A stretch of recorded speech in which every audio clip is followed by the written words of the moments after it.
南市南门路这一棵路树被监视器拍下，从根部开始有倾斜的状况，最后整棵树倒下。而在倒下的瞬间，有名机车骑士刚好被倒下来的路树击中，人就卡在树和机车的中间。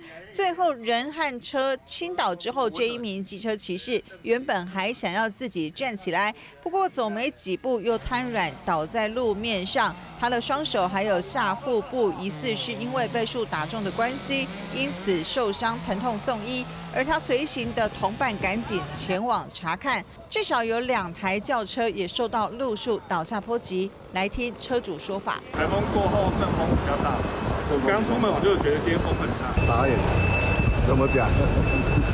就看到这当下心情怎么样？这不准。警消后报到场之后，确认伤者只有这一名机车骑士，将他送医急救，目前暂时是没有大碍，意识清醒。而这一棵倒下来的路树经过移除，目前交通恢复通畅。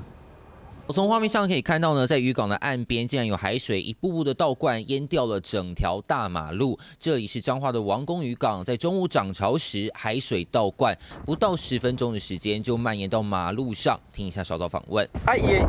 淹到哪边？淹到倒位？到遮就对啊。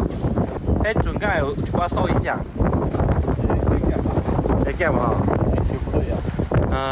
还好是无啥雨啊吼。不会愈深就对啊。